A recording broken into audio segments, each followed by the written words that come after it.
Olá, boa noite a todas as pessoas que estão acompanhando a transmissão dessa noite.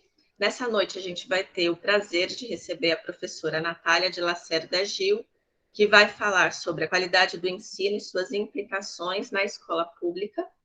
É importante dizer que essa palestra ela corresponde a um conjunto de atividades, de eventos que têm sido organizados pelo GT em defesa da escola pública, criado na Faculdade de Educação da USP, de modo a debater a escola pública, considerando todos os impactos que ela vem sofrendo diante da pandemia. Então, eu agradeço aos membros do grupo de trabalho pelo convite, que me causou muita satisfação. A professora Natália de Lacerda Gil é docente e pesquisadora na Faculdade de Educação da Universidade Federal do Rio Grande do Sul. Ela é formada em Pedagogia e História, com doutorado em Educação, obtido aqui na Faculdade de Educação da USP. Ela também realizou estágio de pós-doutorado na Universidade Federal de Minas Gerais. E a professora Natália tem desenvolvido e orientado pesquisas na área de História da Educação, investigando especialmente o movimento dos alunos pela escola no Brasil, ou seja, debates sobre o acesso, a permanência e a seletividade escolar. Ela também investiga a sócio-história das estatísticas oficiais da escola brasileira e o processo de escolarização. Dentre muitos artigos científicos, capítulos, organização de livros em parceria, ela é autora da obra Estatísticas da Escola Brasileira, um estudo sócio-histórico.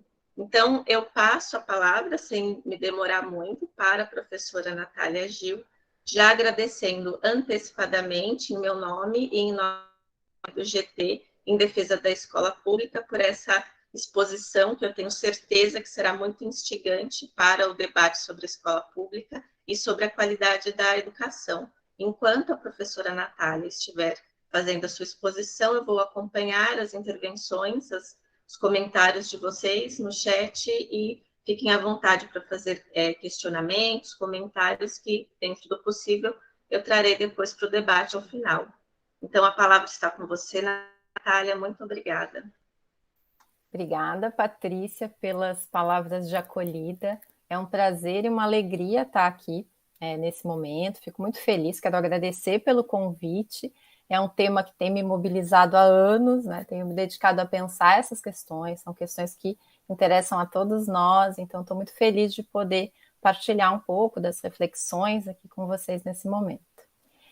Como a Patrícia já tinha dito, assim, minhas pesquisas têm se desenvolvido na fronteira entre a história da educação e a sociologia, né? Então, tenho feito pesquisas na história da educação, mas tenho também me valido bastante da interlocução, das leituras, do campo da sociologia. Então, o que eu preparei para a conversa de hoje foi uma discussão sobre essa noção de qualidade em educação, de qualidade do ensino, de qualidade da educação, buscando compreender, buscando aportar alguns elementos que coexistem na nossa discussão atual, né? Para isso eu tenho me valido, tenho me apoiado nos trabalhos de um historiador alemão chamado Reinhard Koselleck, que propõe pensar essa noção das camadas de sentido, né, em cada momento, em qualquer momento histórico, há camadas de sentido, ou seja, ideias, modos de pensar, modos de sentir, que são daqueles do tipo que a gente diz do nosso tempo, mas também de outros tempos, né? Então, essa proposição tem me parecido bastante produtiva para pensar algumas dessas questões, entre elas a noção de qualidade. Então, o que eu proponho é fazer um percurso, né, linear, um pouco do modo como a gente está habituado a fazer, observando que essa ideia de qualidade se deslocou ao longo do tempo, o sentido do que a gente pensa quando fala em qualidade, relacionado à escola, mas o propósito de fazer esse percurso linear é chamar atenção para o fato de que no momento atual a gente opera com mais de uma noção de qualidade ao mesmo tempo, e há momentos, há pontos específicos em que a gente acaba sendo contraditório, né? Porque nem todas essas diferenças de modos de compreender são passíveis de estarem associadas, né? E fazerem sentido juntas, né? Então, acho que o primeiro aspecto interessante para trazer para a conversa é o próprio surgimento da ideia de escola para todos, essa escola da qual falamos agora, né? Embora a escola possa ser uma instituição estudada, analisada num passado muito, muito distante, seria possível puxar muito lá para trás, né? O formato da escola que a gente conhece hoje se organiza ali no século XVI, por volta daquele momento, essa noção que é a que nos interessa aqui especialmente, de que a escola não seria instituição para formar apenas grupos específicos. Ela seria tendencialmente para todas as pessoas, né? Então, essa ideia de público que é aqui, acho que vale a pena sublinhar aqui, né? E aí, no caso brasileiro, sempre que a gente fala sobre isso no Brasil, eu acho que é importante destacar que essa noção de escola pública, que se apresenta ali no século XVI e vai se desdobrando para constituir o que a gente hoje tem como escola, ela, no caso brasileiro, ela se confunde com o fato de que a gente tem uma divisão da organização das escolas entre escolas públicas, que são geridas pelo Estado, pelos estados, pelos governos municipais, estaduais, federal, e tem escolas particulares, escolas privadas, né? E aí a gente, quando fala de escola pública, parece que está se referindo apenas, ou pelo menos essa confusão se apresenta, né? Apenas as escolas que são organizadas diretamente pelos gestores, enfim, dos municípios, do estado e do governo federal. Mas aqui eu quero lembrar que essa noção de público que se apresenta ali no surgimento da escola na modernidade não diz respeito a essa nossa divisão específica, né? O público é aquilo que importa para o funcionamento de toda a sociedade, é um assunto de todos, é uma instituição para todos e, portanto, ela deve ser discutida amplamente. A ideia de escola pública vai se apresentando, de escola para todos, vai se apresentando como uma instituição muito importante para o funcionamento da sociedade. Então, um lugar onde todos deveriam aprender aquilo que se considera a cada tempo necessário para viver junto, para participar da sua sociedade, para contribuir, né? No primeiro momento, essa instituição é organizada pelas igrejas, né, pela Igreja Católica, muito reconhecidamente na nossa história, a gente sempre acaba lembrando dos jesuítas, que são uma ordem religiosa que teve muita importância na construção desse formato de escola, mas também a Igreja Protestante organizou escolas com a ideia de, então, que todos deveriam, não apenas os que se destinavam à vida religiosa deveriam frequentar a escola, mas sim todas as pessoas, né, para que se formasse o bom cristão, para que se fosse possível o domínio desses saberes básicos e muito fortemente a noção de uma formação dos valores, dos comportamentos, né?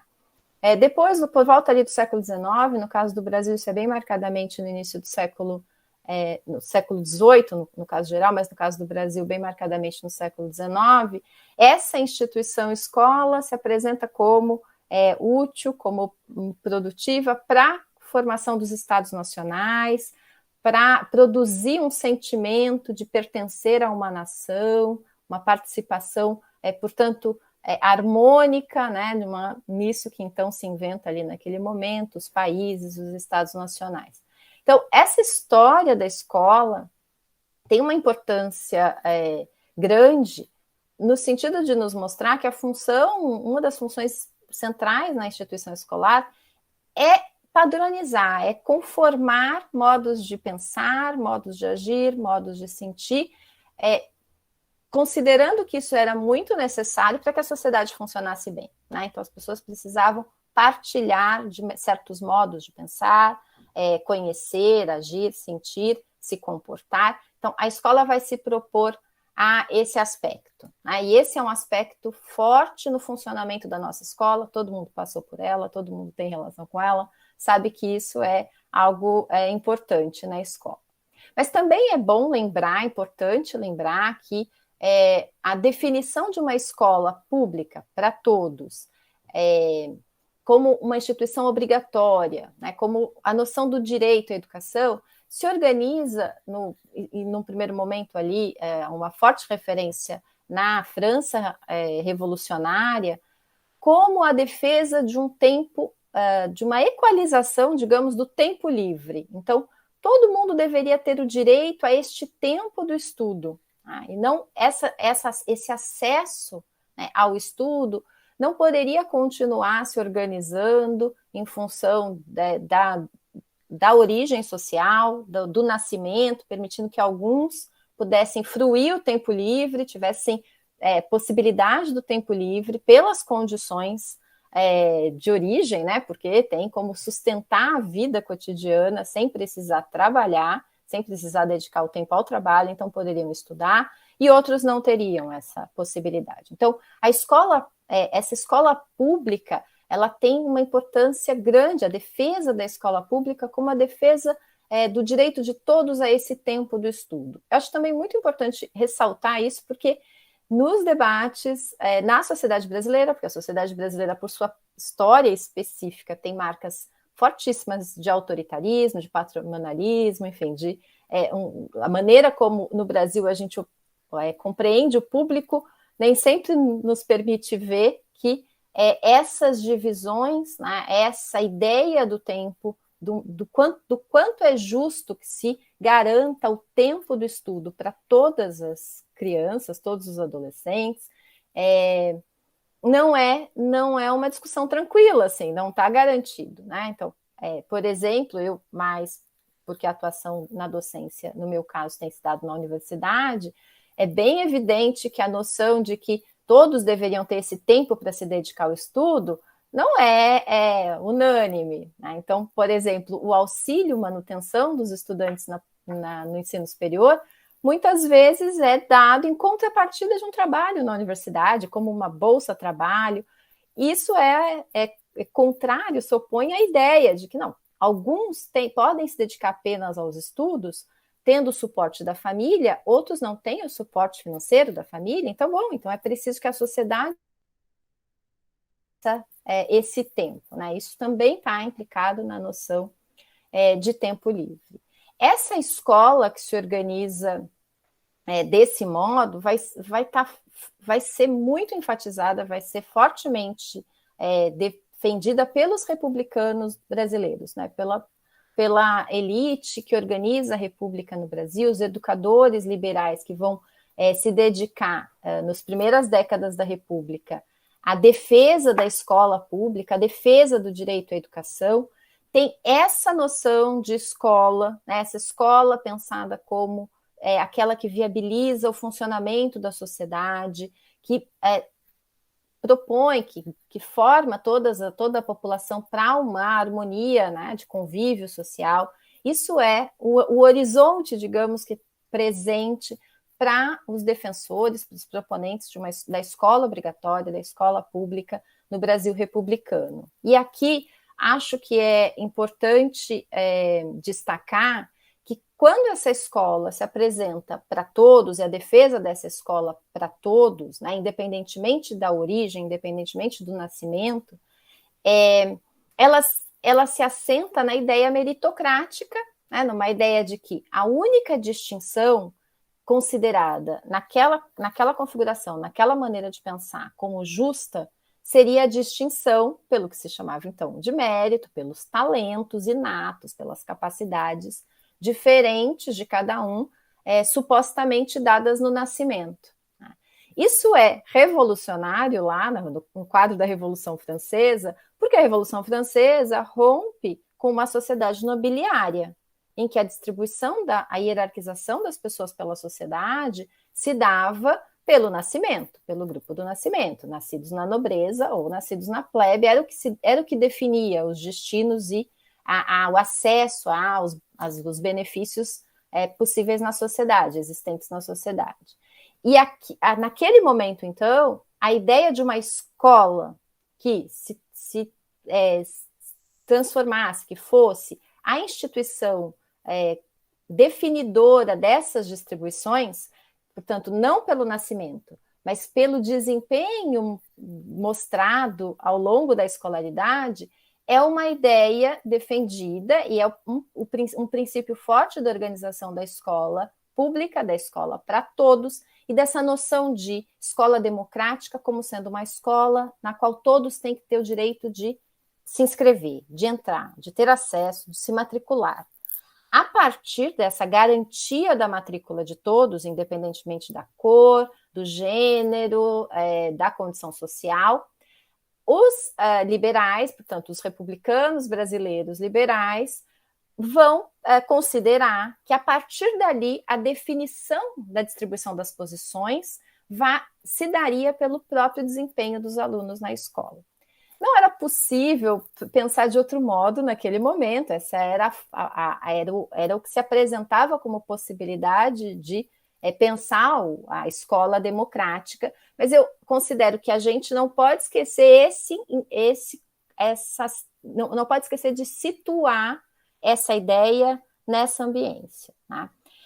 Conforme a escola foi se ampliando, né, o acesso à escola foi se ampliando, embora isso tenha sido muito timidamente, até pelo menos nos anos 30 do século XX, foi aparecendo o fato de que havia diferenças individuais, diferenças no desempenho das crianças na escola, no ritmo com que algumas aprendiam, com relação a outras.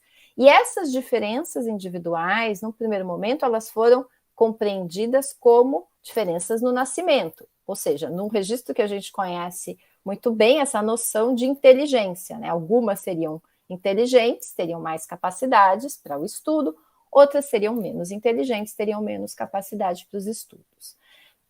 Como a ideia não é só que se chegue na porta da escola, né, que se tenha o acesso apenas ali, a ideia era que se garantisse uma escolaridade mínima, né, para toda a população. Então, esse problema, essa dificuldade que se apresenta com a diferença de desempenho das crianças, vai ser considerada uma questão importante para a escola, para que a escola resolva. E aí, muitos mecanismos vão ser postos em funcionamento, né, como testes psicológicos ou testes de escolaridade, formas de testar, medir, classificar, selecionar, organizar no interior da escola as diferenças que iam se apresentando, tá? Como intenção de garantir a todos a escolaridade. Então, a ideia não era eliminar os menos capazes, era dar a esses supostamente menos capazes as condições adequadas, um ensino sob medida, como se dizia na escola nova, para que eles também pudessem avançar. De novo aqui, quero lembrar que o meu propósito era ressaltar que tem várias camadas de sentido que estão no nosso tempo e que a gente localiza, né, como tendo sido muito importantes, muito destacadas em algum momento específico. Essa ideia de classificação, de identificação das capacidades, de seleção, é muito presente na escola atual, embora a gente tenha tido um deslocamento de propósito para a escola. Então, por um lado, a meritocracia, essa noção da escola como uma instituição que faria uma identificação justa, uma distribuição justa dos talentos, foi posta em questão ali a partir dos anos 60 por várias pesquisas, sobretudo da sociologia da educação, não apenas brasileiras, não necessariamente brasileiras, porque essa instituição não é uma instituição só brasileira e há as contradições, os impasses vividos na escola, de alguma maneira, um pouco mais, um pouco menos, estão presentes sim, na escola, essa escola moderna em outros países também. A discussão em torno do questionamento da meritocracia como princípio organizador da distribuição da escola vai se basear no fato, na percepção, conforme novos grupos, vários grupos sociais foram chegando à escola, grupos que nunca tinham tido acesso à escola, ou que tinham muito raramente tido acesso à escola, ou de qualquer forma, quando isso foi se tornando algo quantitativamente expressivo, o acesso à escola, foi sendo possível perceber que os desempenhos variavam não de forma aleatória, variavam de modo correspondente com a origem social, ou seja, crianças pobres tinham muito mais frequentemente resultados ruins de desempenho escolar do que crianças de meios sociais privilegiados. Essa percepção foi propondo, né, tensionou a necessidade de pensar a explicação da variação de desempenho escolar por outros caminhos que não apenas, ou que não principalmente, a noção das diferenças individuais, das diferenças no nascimento. Né? Essa discussão vai aparecer no Brasil, vai ter importância a partir dali dos anos 50, 60, mais ou menos mesmo na época em que os estudos mais reconhecidos da sociologia da educação vão destacar esse aspecto. É interessante, então, observar como é que se organizava essa noção de escola democrática ali entre os anos 30 e os anos 50. A escola tinha se tornado a escola primária, né, com duração de 3, 4 ou 5 anos, a depender da localidade, mas essa ideia de escola obrigatória tinha se tornado uma determinação legal em 1934 no Brasil. Então, antes disso, não havia obrigatoriedade escolar para todo o país. Os estados tinham suas regras, né? Havia obrigatoriedade escolar definida nas legislações estaduais, mas para o Brasil todo, isso se define em 1934. Então, o que era obrigatório, o que era escola pública nessa noção de para todos, era o ensino primário, alfabetização, saberes elementares, alguma coisa que poderia ser, que se considerava que pudesse ser obtida em 3, 4 ou 5 anos de escolaridade.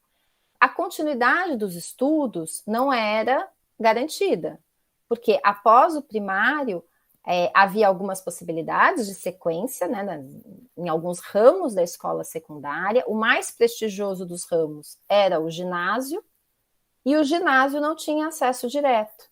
O ginásio não tinha vagas em quantidade suficiente para receber todas as crianças que concluíam com êxito o ensino primário.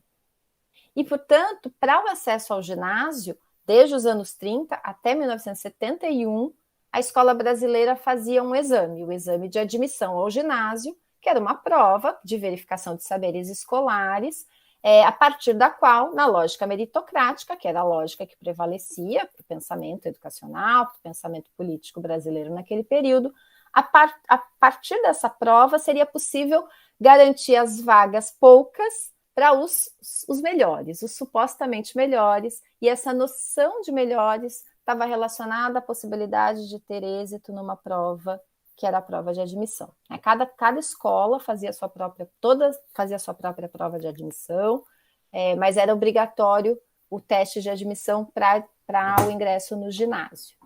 Então, esse é o cenário que temos, ou seja, um afunilamento, uma seletividade, práticas classificatórias por razões variadas e ancoradas nessa compreensão de um princípio de justiça. Ocorre que ali, a partir dos anos 50, 60, quando também no Brasil a gente tem a chegada mais expressiva de diversos grupos sociais, cada vez mais expressiva, de diversos grupos sociais à escola, o que se começa a questionar é o que é que se considera como democratização da escola. O que pode ser chamado de uma escola democrática? O que exatamente o Estado brasileiro considerava como sendo para todos? Era apenas o acesso, e os 3 ou 4, 5 anos de ensino primário era o suficiente para se falar de uma escola pública, democrática? Né?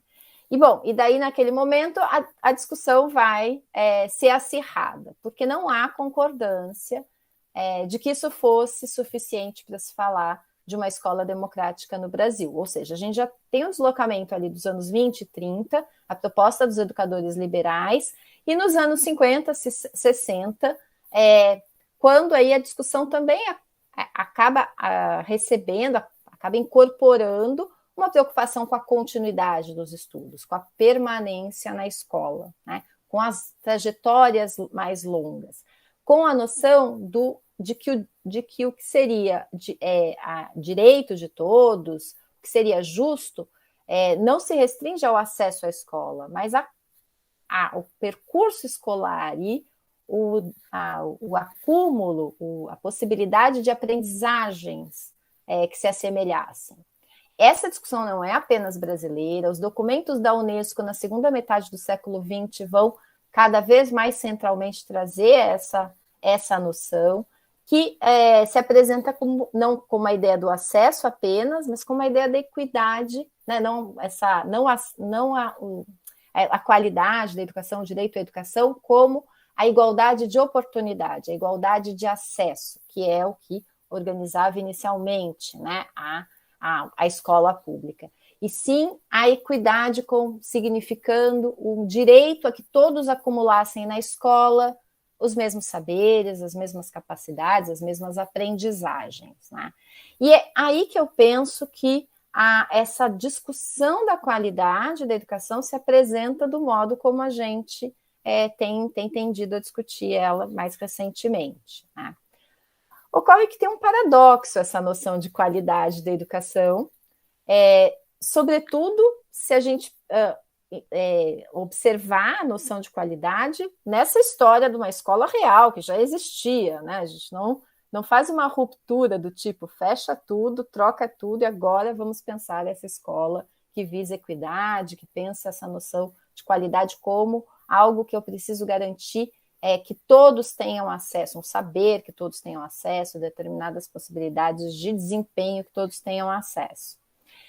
A gente tem a coexistência dessas duas ideias. Até hoje é muito recorrente que as pessoas falem em igualdade de oportunidade como sendo algo que encerra a conversa, né? Então é isso que queremos. Bom, mas aqui eu estou tentando assinalar que essa é a discussão dos liberais.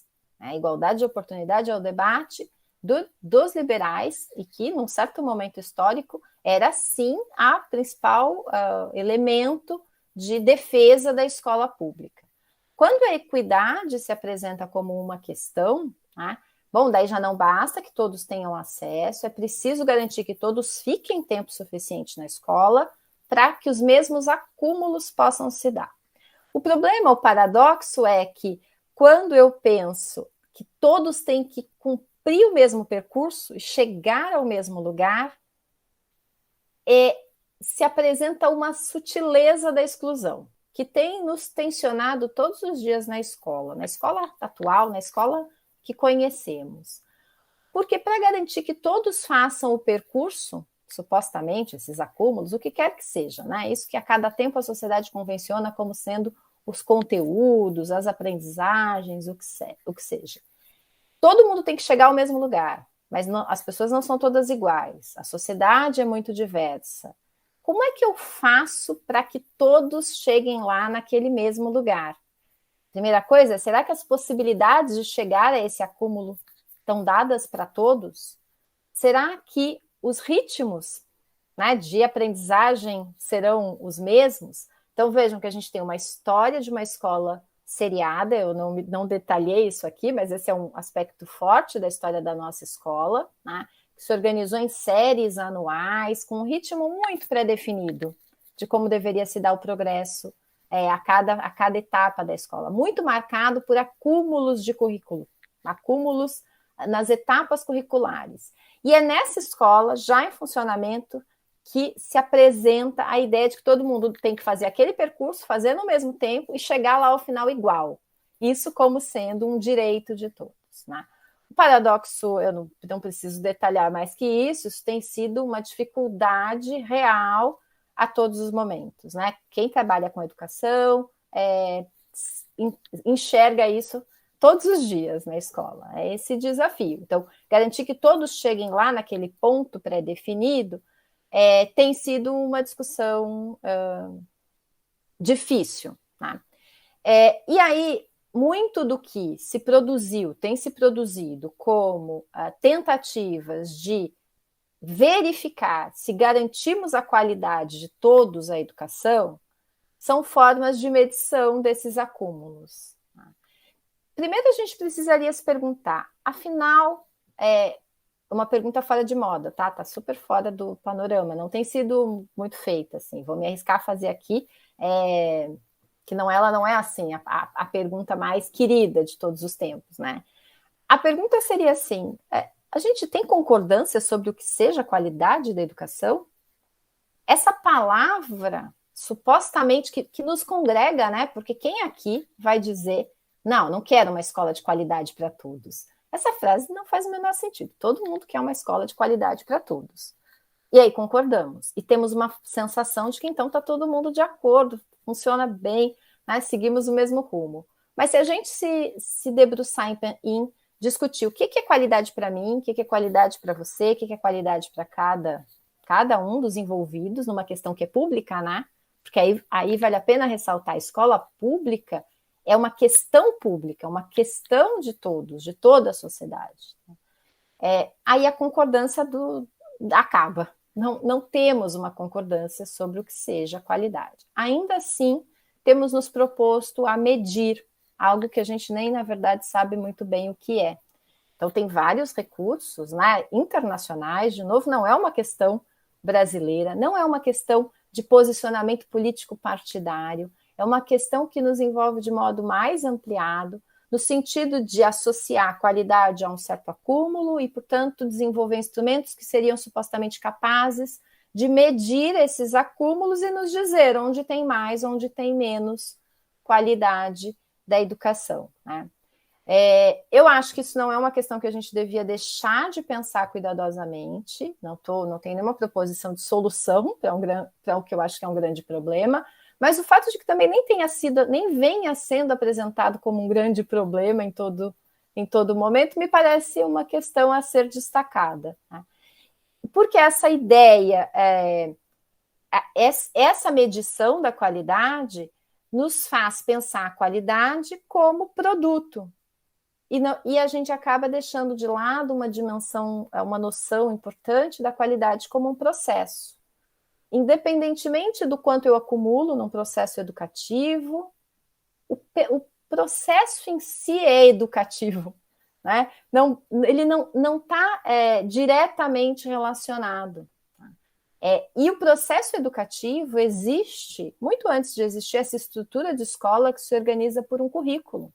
Então, a noção de acumular conhecimentos, que é muito central na escola, na modernidade, ela ela não constitui toda a perspectiva do processo educativo. Educação existe em sociedades que não são escolarizadas, existe em tempos que não são esses da modernidade, e implica a relação entre pessoas, né? Que partilham, não só transmitem, mas partilham saberes, valores, comportamentos, modos de existir, e isso me parece que tem ficado de lado na discussão quando a gente institui esse procedimento. Vamos medir o quanto se acumula, porque aí parece que o processo só tem qualidade, só tem validade, quando ele resulta num certo acúmulo de coisas específicas que são passíveis de verificar nos instrumentos que existem. Então, há um reducionismo aqui importante que eu acho que a gente não pode deixar de pensar. Um outro aspecto que eu acho que também não pode deixar de ser considerado nessa discussão é o fato de que, na medida em que se estabelece o que seja qualidade, né, para poder medir, eu preciso definir, e se não há consenso, define-se pelos critérios do grupo que está socialmente em posição de estabelecer esses parâmetros, há uma imposição cultural. Isso é tanto mais importante quando estamos, no nosso caso, numa sociedade diversa, culturalmente muito diversa.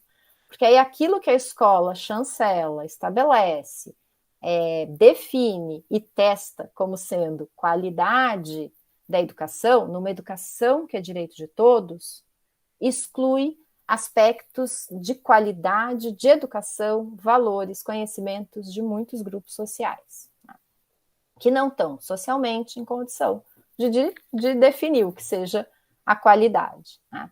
Aqui, portanto, tem uma outra noção de qualidade que que entra na discussão, que precisa ser considerada, que é a noção de reconhecimento, já não mais a igualdade de oportunidades apenas, né? Lembra que são as camadas, assim, seguimos pensando com tudo junto ao mesmo tempo. Aqui o exercício é só um exercício analítico para que a gente possa se dar conta disso. Então, a igualdade de oportunidades associada à escola meritocrática, a ideia de direito como direito ao acesso, a equidade e a noção de que todos têm direito a um percurso e a um certo acúmulo. E aqui estou trazendo um outro elemento, que é a ideia de reconhecimento, a noção de que a proposição de que é preciso que haja uma agenda política que leve em conta o direito ao reconhecimento. Estou me baseando, por exemplo, aqui na proposição que faz o Charles Taylor a respeito dessa discussão.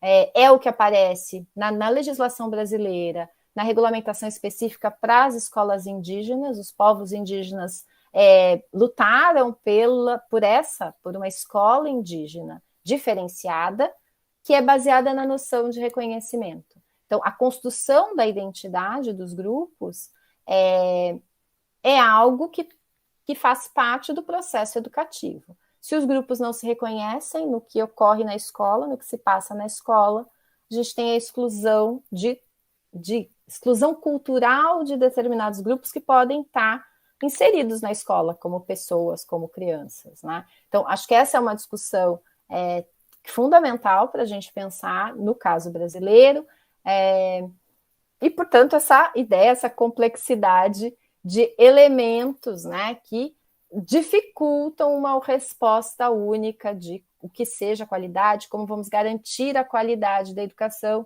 e acho que dificulta tanto mais quanto menos pessoas a gente tem no debate. Né? Na medida em que a gente tende, na história do Brasil, a fazer cúpulas que podem ser de esquerda, a depender do governo, que podem ser de direita, a depender do governo, mas a história do Brasil é feita ela nos dá mostras de que muitas dessas decisões foram feitas por determinados grupos pequenos, considerados em condição de decidir para todos os outros. E aí fica muito distante da gente pensar a qualidade como reconhecimento, porque é praticamente impossível que algumas poucas pessoas deem conta de pensar o que importa para tantas outras, né? E por fim, assim, se não fosse pouca provocação, né? Mas para propor pensar a escola pública, e aqui agora eu vou pensar a escola pública no nosso sentido mais cotidiano, do uso da palavra, da expressão escola pública no Brasil. A escola em que está a maior parte da população, a escola que é gratuita, que é laica, que é para todos, que é organizada, né, pelos governos, nas diferentes instâncias. Essa nossa escola pública tem sido muito atacada, né? Eu tenho sempre a sensação de que a escola pública tem sido um assassinato por asfixia, né? Tira-se tudo da escola pública, ela é uma escola empobrecida, no sentido de que não há quase nada. A gente, quando está na escola pública, enfim, tem que ter ideias do tipo, vamos usar sucata para fazer alguma coisa, e nada contra o uso da sucata, nem a criatividade, nem as ideias, mas quando o recurso é usar a sucata para fazer aquilo que grupos sociais privilegiados têm acesso porque compra o equipamento, né, a gente tem um empobrecimento no sentido de dinheiro mesmo, sabe? De não tem elementos, não tem recursos, né?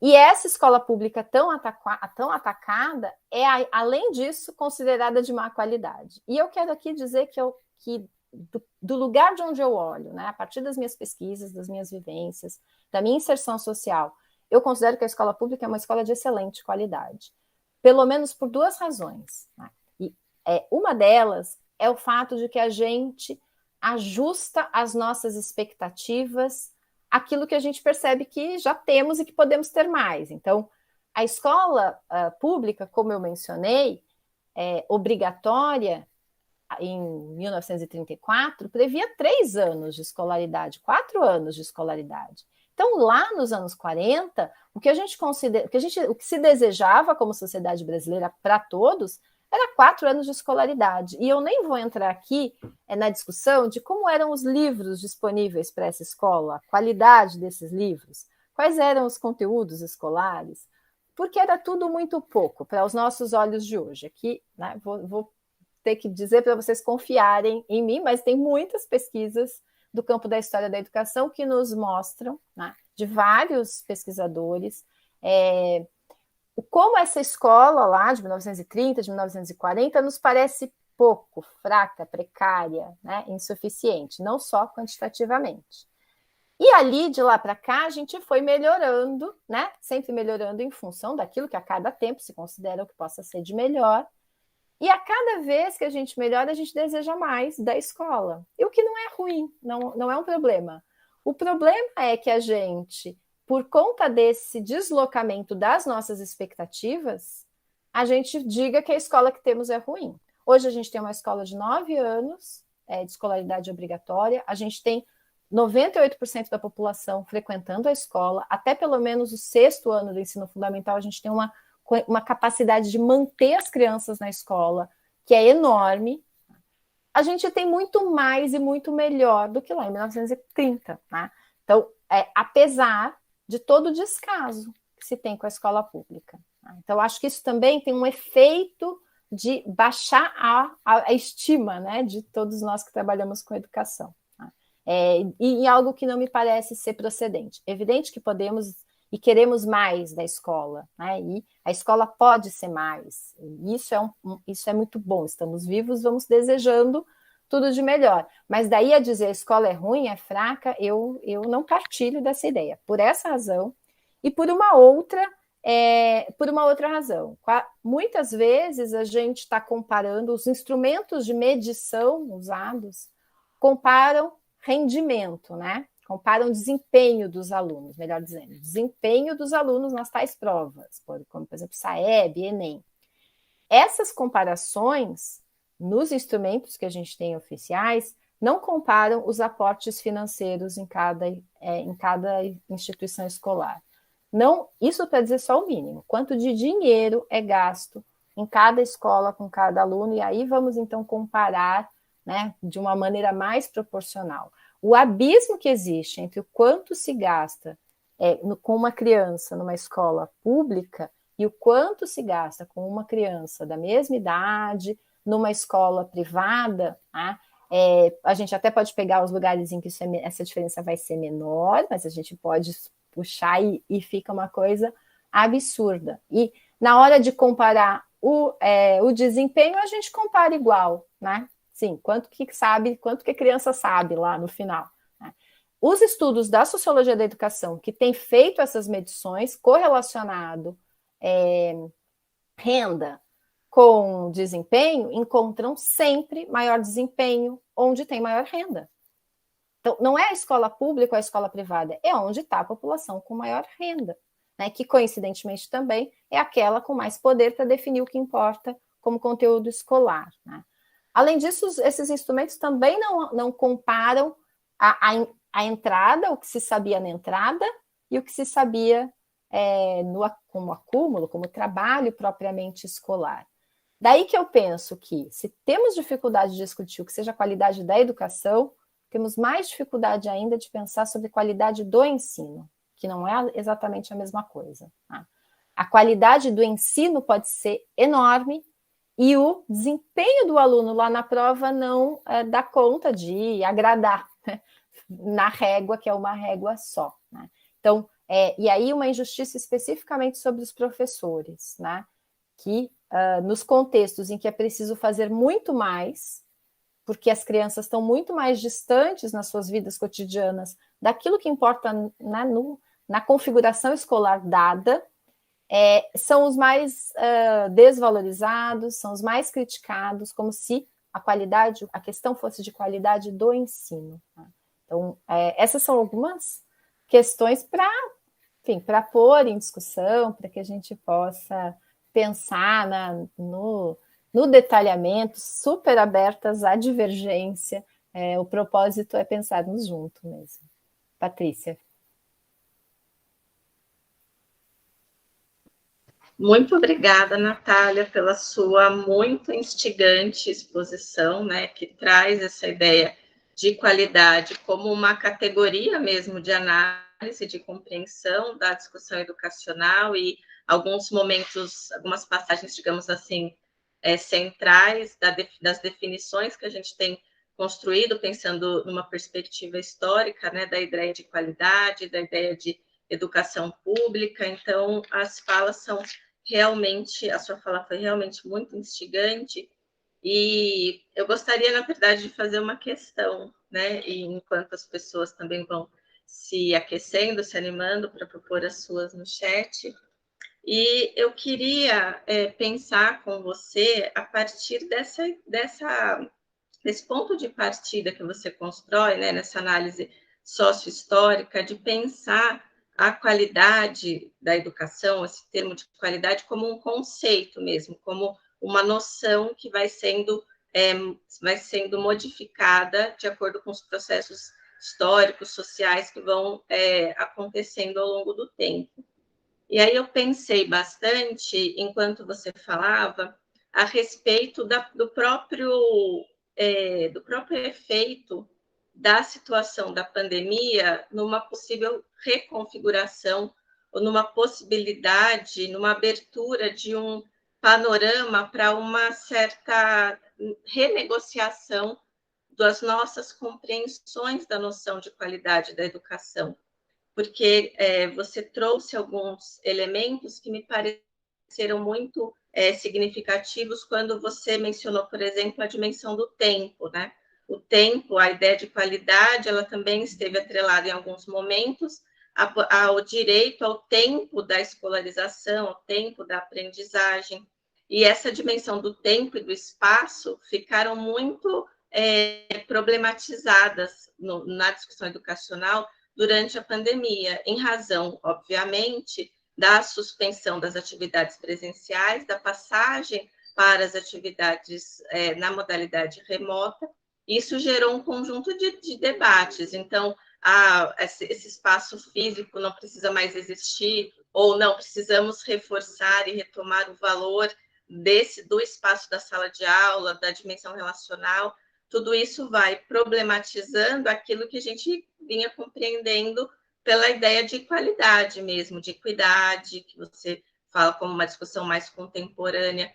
Então, tentando relacionar um pouco, prolongar essa sugestão muito fértil que você traz da noção de qualidade como essa categoria de entendimento e de negociações no campo educacional, como é que talvez a gente possa quais possibilidades de entendimento de qualidade da educação que talvez tenham sido inaugurados, abertos, dada essa circunstância tão inesperada, né, quanto foi a da pandemia.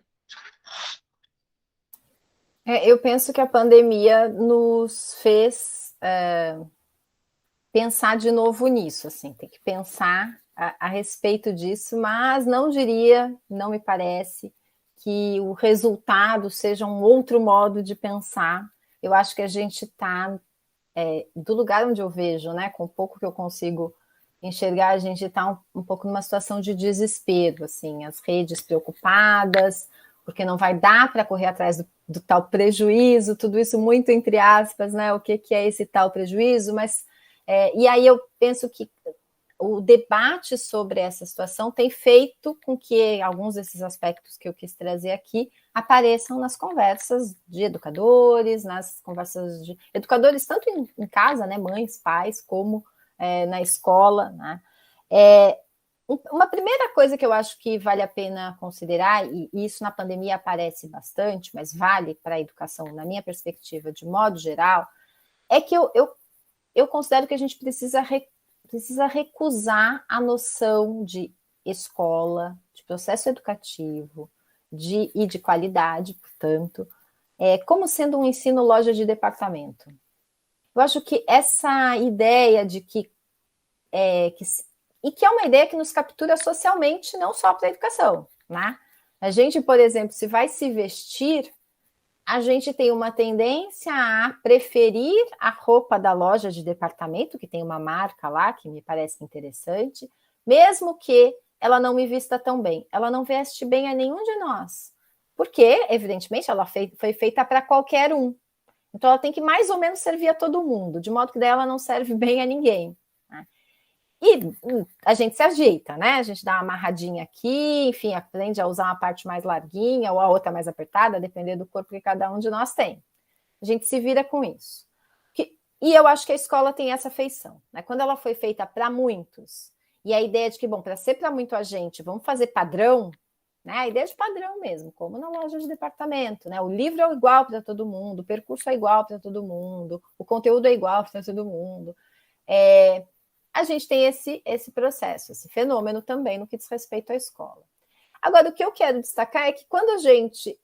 a possibilidade, por exemplo, da gente ir numa costureira fazer uma roupa para mim, do meu jeito, do meu tamanho, a menos que seja estilista, porque eu não vou pôr na discussão do estilista, porque aí a questão é de distinção, é outra questão.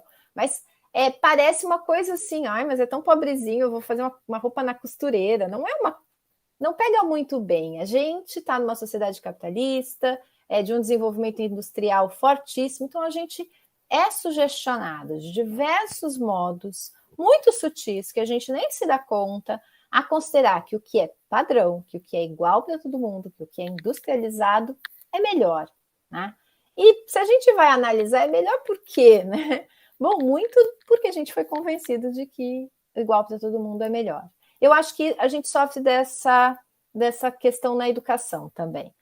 E na pandemia, o que eu acho que apareceu? Assim, não dava para ser igual para todo mundo. Pelo menos as formas de fazer igual para todo mundo que a gente conhecia antes da pandemia não sustentaram a pandemia, né? Porque a aula igual, senta todo mundo lá na sala de aula, vou fazer uma aula igual, livro didático igual, tudo igual. O aluno não vem para a sala de aula, não tem acesso à internet, né? A avó que cuida do meu aluno não consegue acessar, não sabe, então vou ter que fazer uma parte impressa para alguns alunos, uma aula síncrona para outros, um outro recurso para outros. Foi preciso ajustar, né? Além do que, na pandemia, a gente teve situações de que, bom, meu aluno está com a mãe internada, né? Então, ou está com tal situação ou outra, o pai perdeu o emprego, muitas coisas, que não é que elas não existissem antes, mas elas estavam acomodadas aquilo que a gente chama de normalidade, a gente vai vivendo com a precariedade da vida e tocando em frente, para de observar muito sobre isso. A pandemia nos fez ver todas essas coisas, né? E aí, os professores comprometidos, que somos muitos, são unânimes, assim, acho que com todo mundo que eu conversei, de dizer da angústia de ser capaz de atender as diferenças que vão se apresentando e de preparar, sim, um trabalho de um certo modo para um aluno, né? Atender no WhatsApp à noite para a família que só chega à noite para poder pegar o trabalho da escola, enfim, toda essa variedade de situações, né? E aí um dos aspectos que apareceu ao longo da pandemia, que eu acho que é um debate fundamental agora, nesse retorno que está bem variado, né? Cada lugar fazendo de um jeito, é a problematização do que está faltando para essas crianças e adolescentes. O que é que ficou faltando? O que é mais importante atender neste momento, né? A angústia que primeiro vem são os conteúdos escolares. O acúmulo, ficou 1 ano e meio com arranjos variados de o que é que se possa chamar de aula. Então, vamos completar. Isso é impossível, né? Pegar como se fossem potes de crianças e adolescentes e encher aqueles potes de coisa na chegada ao espaço da escola, ao espaço presencial. E aí a gente se dá conta também que uma das coisas que ficou faltando muito, talvez igual, mas que tem um impacto muito mais imediato, são todas aquelas coisas que a gente aprende, que são produto de processos de ensino, de aprendizagem, nem sempre percebidos como tais, que dizem respeito ao viver junto, ao expressar sentimentos, a conhecer a si próprio, coisas que acontecem na escola, e é interessante porque acontecem na escola muitas vezes sem que a escola se dê conta que é ali que está acontecendo, e que são fundamentais para a existência das pessoas, esses processos, né? Então, chegando à escola, as crianças agora, né, no pós-pico da pandemia, não consigo chamar de pós-pandemia, pós-pico da pandemia, as crianças menores tem se mostrado com menos capacidade de fala do que as de mesma idade antes dessa ocorrência, né? Tem se mostrado com muito mais, não conhecem a interação, né? Aquilo que acontecia e que é educação, é processo educativo, importa. E importa também para a aprendizagem dos tais conteúdos curriculares tradicionais. Então, os adolescentes que não têm interação entre os pares, porque estão isolados, que ficaram muito tempo só com a mediação das telas, né? O que salvou alguma coisa, porque alguma interação nos tempos atuais para vários grupos sociais ainda temos, né?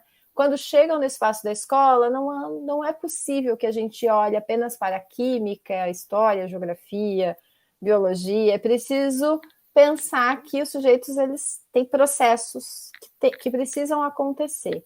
E se não se conhecem, se não tem, se essa construção das suas próprias possibilidades, dos seus limites, que acontece na interface com os conteúdos escolares. O problema não é o conteúdo, os conteúdos escolares eles são necessários. Alguns especificamente, certamente não existe educação no vazio, né? A gente tem saberes, né? Mas aí, bom, considerar que suprir esses saberes que ficaram faltando é o foco principal, tem dividido os professores. Porque a depender do jeito como cada um de nós se relaciona com os alunos e com a profissão, a gente se dá conta que primeiro eu preciso fortalecer esse aluno, né? Deixá-lo, enfim, à vontade, seguro, no processo, inclusive, na interação com os colegas, na interação com o saber. E aí a gente vai e faz o que for possível, né? O que for necessário fazer. E nisso eu penso que a pandemia nos mostra um quadro mais difícil, mais grave, de algo que tem que nos preocupar, que tem que nos ocupar em quaisquer tempos, né? Assim, os alunos não são números, né? Aquele número da chamada, número 1, número 2, número 3, eles são pessoas, e como pessoas, o processo educativo é um processo entre pessoas. Não é algo que possa ser feito por uma máquina, por um material didático pré-definido, e não é porque eu não quero, é porque a gente tem visto que, bom, as pessoas, elas se desenvolvem, elas requerem, né, para a interação, para as aprendizagens, para a participação social, a interpessoalidade, né? Não é o impessoal não se articula bem com a educação, são palavras que não funcionam bem juntas. Assim como, então, eu dava lá o exemplo que a roupa lá da loja de departamento, dá um jeito, cobre ali, mas não veste bem, exatamente bem, nenhum de nós, né? Não sei se era isso, Patrícia, mas foi o que me ocorreu aqui da tua Não, acho que é proposição. isso. Muito obrigada, é isso mesmo, né? E aí o espaço, né, que você trouxe para pensar nessa dimensão compartilhada, na dimensão relacional do processo de escolarização, e pensar, aí abre-se a possibilidade, se a gente abre mão da loja de departamentos, né, em pensar na diversidade cultural brasileira, em um conjunto de outras formas de pensar em processos de escolarização que dialoguem mais, né, com essas características que não são padronizadas, né. A gente teve algumas questões aqui no chat, então eu vou abrir espaço para elas. A gente tem 3 perguntas, eu vou fazer a primeira, que é da Aguinalda Timóteo. Ela fala: Natália, parabéns pela fala, você pincelou algumas vezes a meritocracia como uma ferramenta de diferenciação de desempenho entre estudantes na escola ao longo dos anos. Pergunta: quando esse mecanismo historicamente surgiu e se consolidou? Então, esse mecanismo da meritocracia.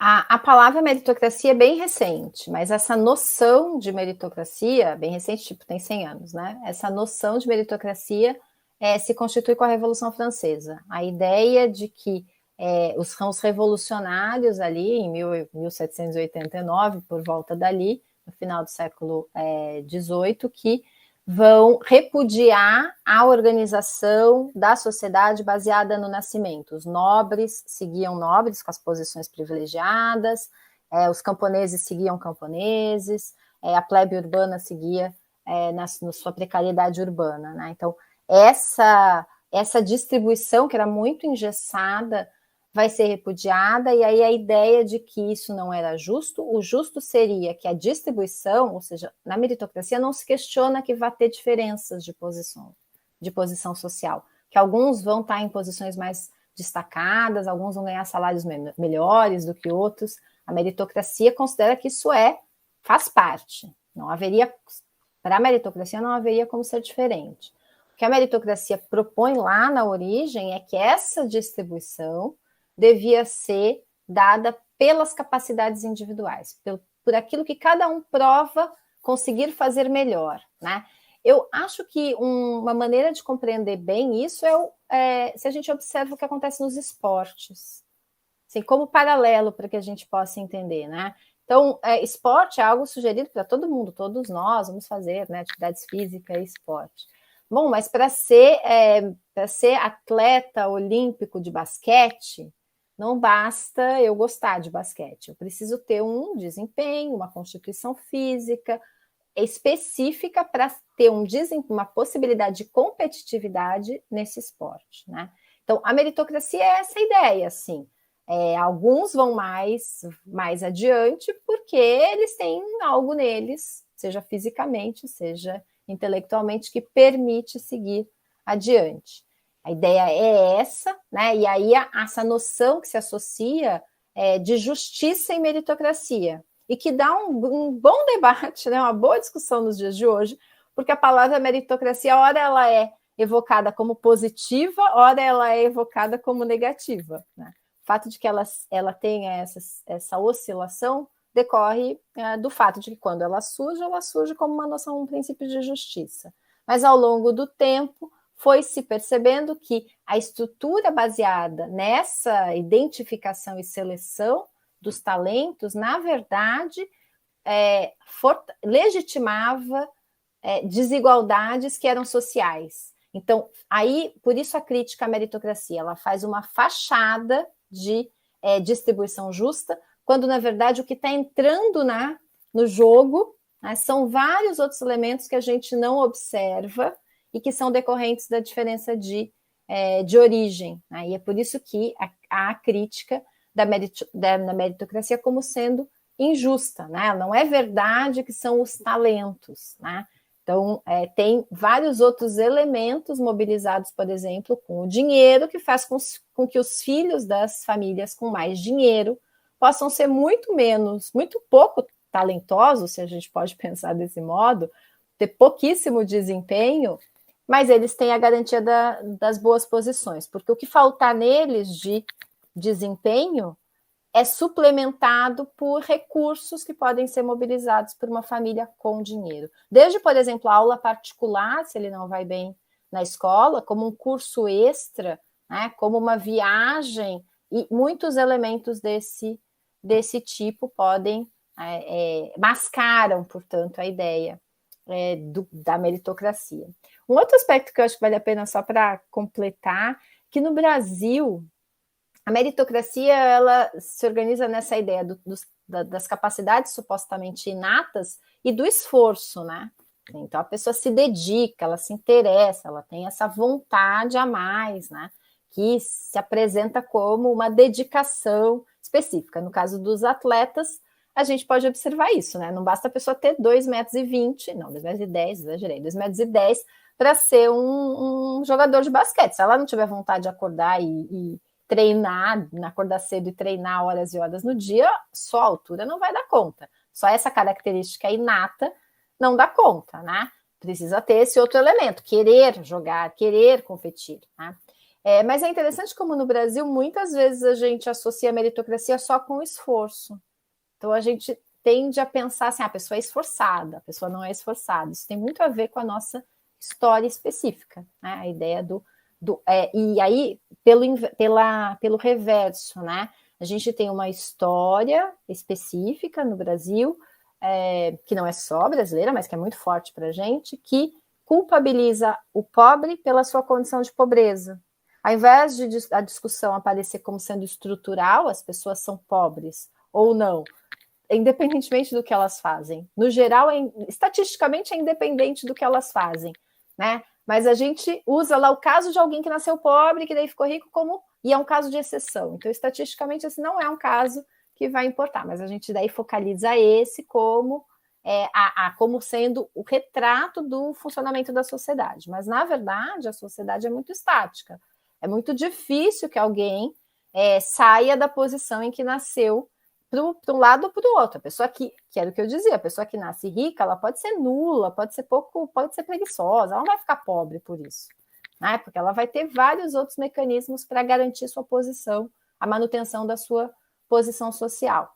Mas o fato de que a gente tenha uma cultura que justifica a pobreza como sendo resultado da própria falta de capacidade, de qualidade da pessoa pobre, né, mascarando o caráter estrutural da pobreza, acho que estou chutando, tá? Todo o resto eu sei por pesquisa, mas aqui estou chutando que acho que é isso que faz com que a gente no Brasil associe muito mais do que em outros contextos, outros países, a meritocracia ao esforço, como se não tivesse um elemento necessário ali, que é a tal da capacidade individual, ou seja, alguém baixinho, que se esforça muito, que se dedica muito, não vai ser campeão de basquete, porque por mais esforço que faça, não basta, né? Na disputa meritocrática, não basta o esforço, né? Tem que ter a capacidade associada a essa vontade, é isso que a gente chama de esforço, né?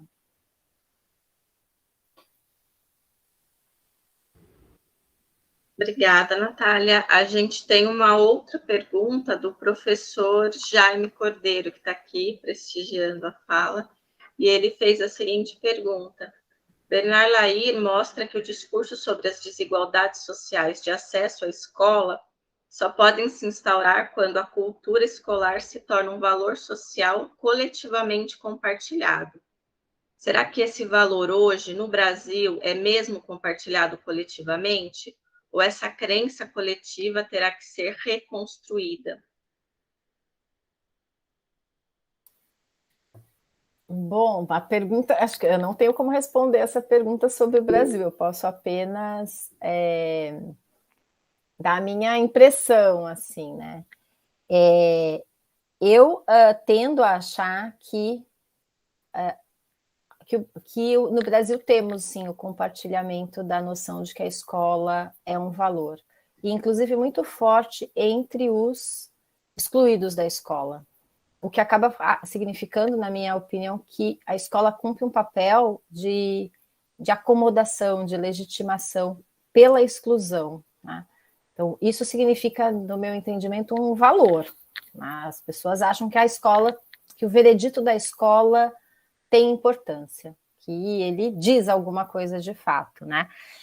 Na explicação sociológica, né, na qual Lahire se insere, não é né, um dos autores é ele, há outros, é muito forte, é muito presente a compreensão de que essa relação com a escola varia de grupo social para grupo social. Então, tem muito a ver com o fato de que o grupo social que maior valor dá à escola ocupou posições de poder que permitiu estabelecer como um valor universal, digamos, né, essa possibilidade de definir o que seja o universal, a escola como sendo um universal, né? E aí são as classes médias, letradas, né, com acesso, somos nós, né? Assim, o grupo social capaz de definir, de estabelecer isso como muito importante.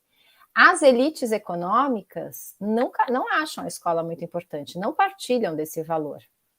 As elites, e quem trabalha em escola privada, de elite, sabe o quão difícil é o trabalho nesses contextos, porque ali naquele contexto a escola é uma atividade, entre outras, e não é a mais importante. Há várias outras atividades muito mais centrais nas sociabilidades e na vida dos jovens, das crianças, adolescentes, de elites econômicas, né, como, por exemplo, a ida ao clube, não é qualquer clube, a viagem para determinada estação de esqui, tem vários elementos que são muito centrais no processo educativo, né? E a escola é um dado dessa temporalidade, tem que ir à escola também, mas ali não é o local dos investimentos, né?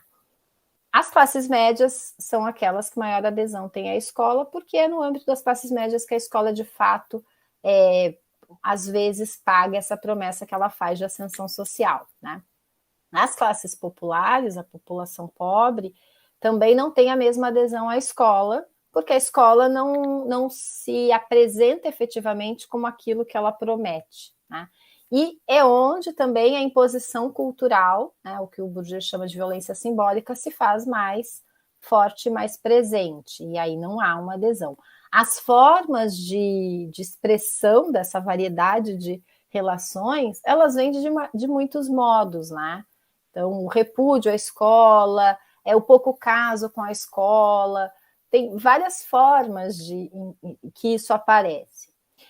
A ideia de coesão em torno da escola, eu acho que não sei se uma ilusão do nosso tempo, mas é um desejo do nosso tempo que eu não penso que seja ancorado na realidade. A gente tem um discurso muito muito frequente, muito concordante de que precisamos melhorar a escola para melhorar a sociedade. Acho que não há quem discorde disso, dito desse modo, né?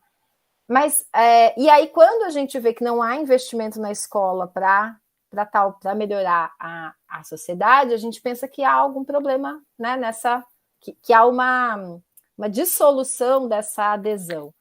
Mas eu poria a discussão um passo atrás para questionar a própria articulação entre uma escola melhor que faz uma sociedade melhor, porque ela é marcada por essa ideia da modernidade, de que eu pudesse ter uma instituição, e o Djoubé faz essa discussão, né? Como a escola institui a sociedade, cria a sociedade, e então, definindo como vai ser a escola, a gente poderia ter como resultado a sociedade que queremos, né? Essa ideia desse modo. Mas a sociedade, ela é diversa, e a definição do que deve ser a sociedade não foi nunca feita de modo amplo, né? Ela é sempre feita por alguns segmentos. Então, eu não enxergo como uma perda da importância da escola. Eu tendo a enxergar muito mais uma disputa pela escola. Eu acho que há grupos disputando a escola e portanto, eu tendo a ver uma adesão muito grande à ideia de direito à educação como direito à escola, o qual eu também partilho. Acho que isso é importante dizer, né? Acho que temos que defender a escola como local em que as crianças vão. Temos que defender a escola pública, e no meu gosto, muito mais do que a pública, nossa escola pública em oposição à escola privada, a escola pública como uma questão de todos, como uma questão da sociedade, mas não para desenhar a sociedade via escola, né? Para se discutir continuamente a escola dentro de uma sociedade que está sempre de modo muito dinâmico, enfim, se movimentando, né? Então, eu acho que a sensação de que estamos perdendo a escola pública, não se tem mais o valor, a preocupação, ela é marcada pela partilha dos ideais que são ali, né? Da circulação de ideias, né? Do início do século XX até pelo menos os anos 80, ou seja, uma boa parte do século XX. Acho que mais recentemente o que se percebe é que aquela ideia de muito coesa, essa talvez não tenha mesmo como restituir. Há muitos outros grupos e intencionalidades disputando o espaço da escola. E eu acho que, então, daí eu enxergo... a escola está longe de ser abandonada no sentido dessa disputa. Ela é empobrecida, mas isso é um interesse. O interesse na estrutura social brasileira, que ela seja empobrecida, e porque é para alguns grupos sociais que ela é empobrecida, né? Então, não me parece que há uma pouca importância, uma pouca... há o questionamento do para que ela serve, para quem ela é e como é que ela deve ser. E eu acho que isso é saudável, inclusive.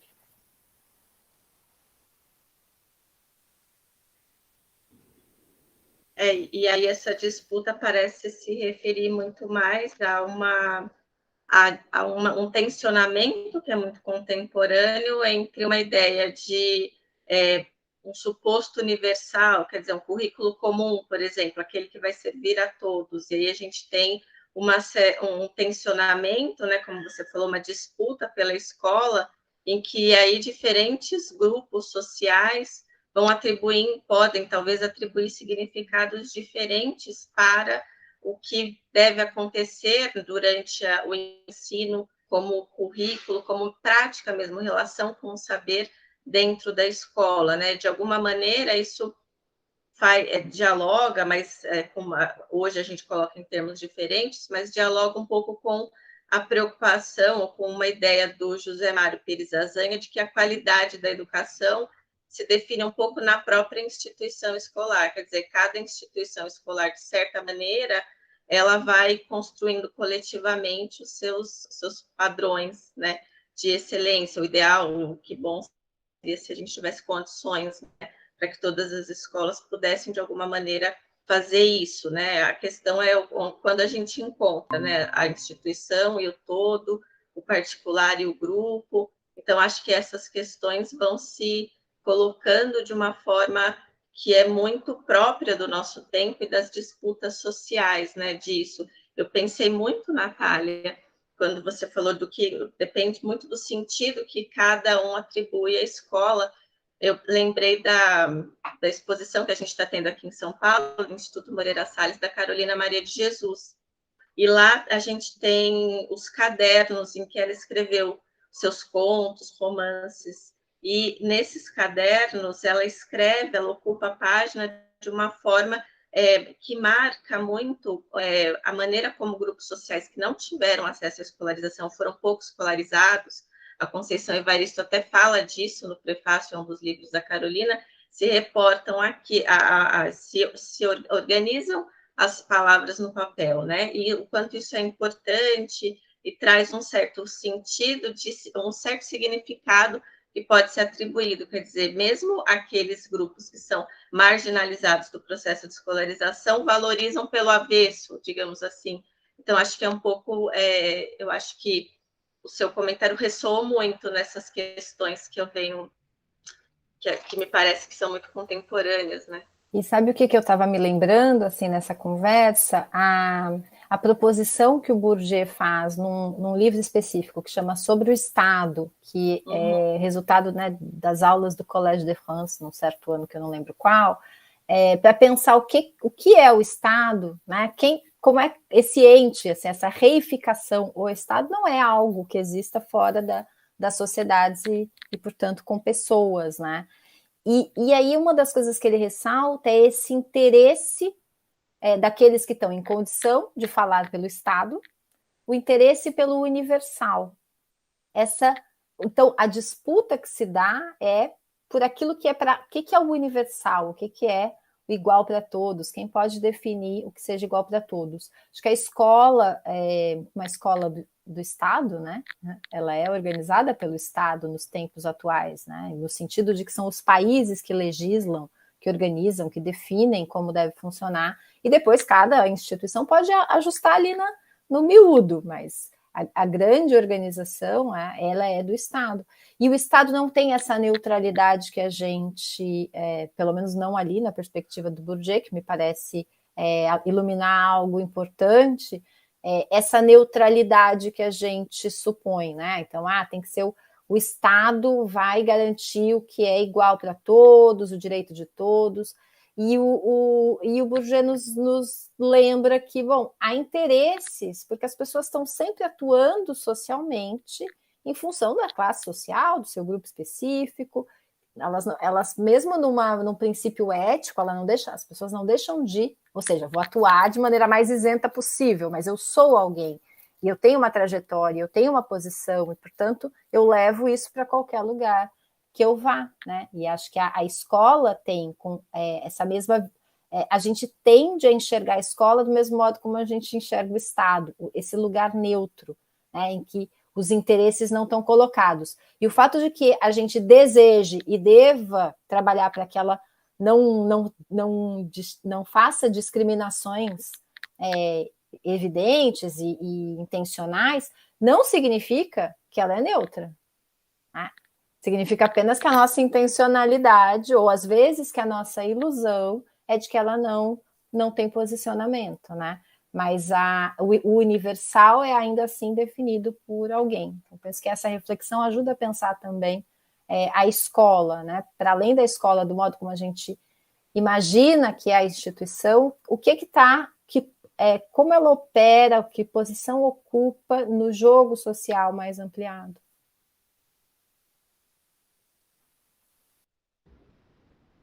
Sim, sem dúvida. A gente tem aqui algumas questões ainda, mas nós temos aqui uma presença muito querida na sala, que eu não sei se gostaria de fazer sua intervenção agora. Seria um prazer. Professor Marcos Neira, o diretor da Faculdade de Educação. Bom, na verdade, eu não esperava fazer nenhuma intervenção, não queria atrapalhar. Boa noite a todas as pessoas que nos acompanham. Queria apenas cumprimentar a Natália. Eu e a Natália fomos contemporâneos na faculdade, né, Natália? Então, quando o GT fez a opção, né, pelo convite, eu me senti assim, bastante orgulhoso, né, de ter acompanhado a sua trajetória, a sua produção e perceber, né, como que o seu trabalho tem contribuído para a gente compreender a educação, compreender esse momento e encontrar alternativas, né, como vocês vêm desenvolvendo. Então, apenas isso, Natália, dizer que a Faculdade de Educação recebe a sua egressa com muita alegria, com muita honra e, né, bastante feliz por acompanhar esse momento importante. Era só isso. Obrigada, Marcos. Também estou muito feliz de estar aqui com vocês. Retornamos, Patrícia. Obrigada, Marcos. Aqui, seguindo, né, as questões, a Lara Marim, ela perguntou para a professora Natália se você poderia falar um pouco mais sobre os impactos da ideia de qualidade de educação associada ao ensino e, portanto, ao desempenho dos professores. Então, essa articulação entre a ideia de qualidade e o desempenho dos professores. Eu acho que esse é um tópico que a gente precisa falar bastante, assim, porque não é sem efeitos, né? Me parece que quanto mais a gente fortalece esse tipo de propósito, né? Então, que os alunos, por exemplo, tenham um bom desempenho numa prova, no SAEB, no Enem, no PISA, qualquer coisa assim, a gente enfraquece a autonomia, diminui a autonomia docente. A gente aliena o professor, tanto mais, daquele seu fazer, por conta do que eu dizia antes, né? Se eu estou aqui me colocando contrária ao ensino loja de departamento, então a prática que eu penso que funciona, que tem mais significado, é aquela que cada professor constitui nos contextos específicos em que está. Embora possa e deva ter referências que são mais gerais, né? Ninguém tem que inventar, nem dá para inventar a cultura num contexto específico. Mas me parece que os professores devem fazer esse movimento com muito maior protagonismo, né? De construir a sua prática, os seus saberes. Gosto muito da ideia, por exemplo, dos professores em rede, né, dos recursos abertos em rede, que tem sido pensado, assim, o fato de que os professores devem ter uma centralidade na construção das situações de ensino, aprendizagem. Isso não significa aquele modelo tradicional de que o professor é o centro e o aluno tem que olhar. Eu estou pensando que o professor, muitas vezes, está colocado como intermediário apenas, de algo que ele não define, que ele não sabe, para alunos que estão lá com ele, mas mesmo que ele perceba que os alunos que ele tem precisam de outros elementos, teriam um ensino favorecido por outros caminhos, há um engessamento, né? E eu acho que um aspecto forte, penoso disso, é que esse engessamento vem com o nome de qualidade, né? Então não é exatamente simples para o professor dizer assim, não vou usar esse material, não vou fazer desse jeito, porque eu percebo que aqui no meu contexto o que importa é alguma outra coisa, né? Porque vai se dizer assim, mas você não quer qualidade para os teus alunos? Você vai negar a qualidade para os teus alunos?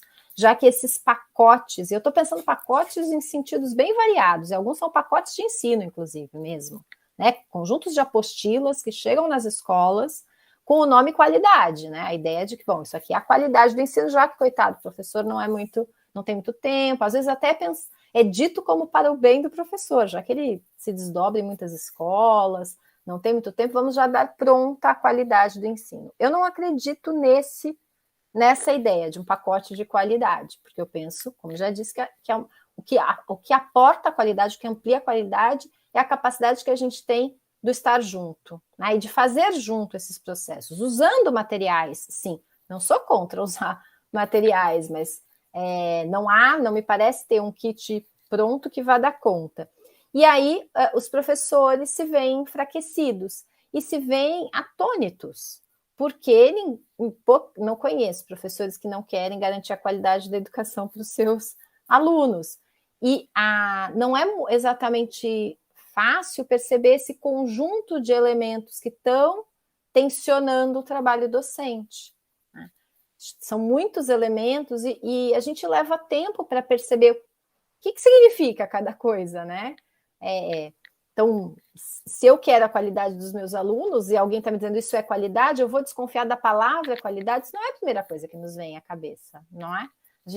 A gente demora um tempo para fazer esse tipo de elaboração. Então, acho que tem consequências importantes para os professores e eu penso que, além, claro, do que talvez seja mais óbvio, a sobrecarga de trabalho, a tensão, muito mais burnout, porque as metas parecem impossíveis e coisas assim, tem esse aspecto do enfraquecimento da dimensão profissional da docência, de fato. Quanto mais a gente acredita socialmente que a qualidade está em algum outro lugar lá cada vez ela está mais distante, parece, né?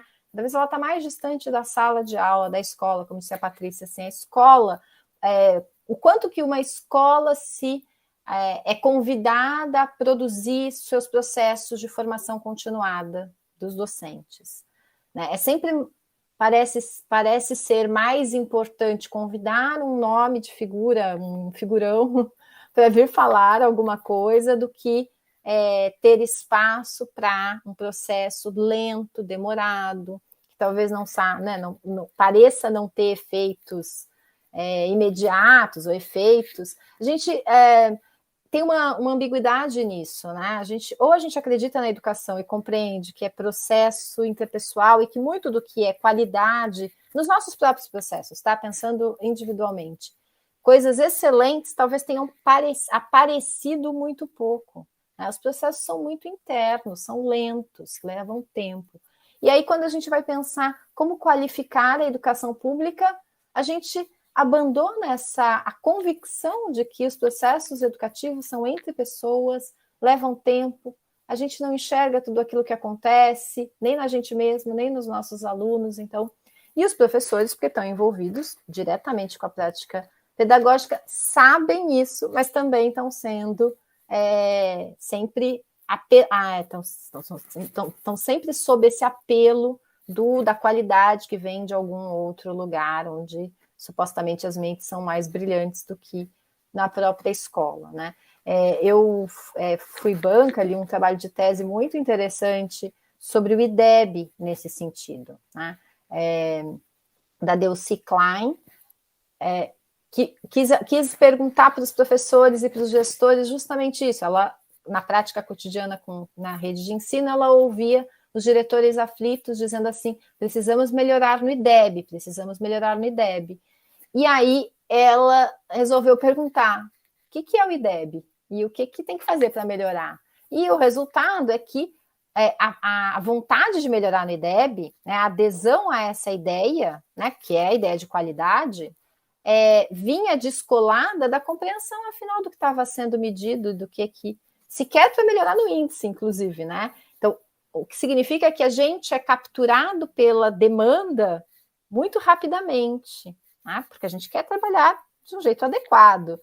E não é na mesma medida, não acompanha, né, a compreensão de tudo aquilo que está envolvido ali no caso específico do que ela analisou, no IDEB, mas aí, de modo mais amplo, né, Lara, no que você está me perguntando, assim, eu penso que os professores estão... eu acho que esse processo, um pouco vai parecer esquisito, né, mas essa defesa da qualidade da educação enfraquece os professores, né? E de modo algum que não saiam daqui achando que eu não defendo qualidade. Eu só estou questionando que algo que se dá um nome, que se põe um rótulo e diz qualidade é pouco. Acho que a qualidade é algo muito mais fluido, muito mais movediço, muito mais que precisa ser discutido muito mais localmente, e não vai ser igual num lugar em outro, não vai ser comparável, provavelmente. Enfim, mas essa é um dilema mundial, né? Porque as comparações não são só locais, elas são planetárias, né? E essa discussão acho que vale para a gente pensar o planeta todo, não só para a gente pensar o Brasil, né?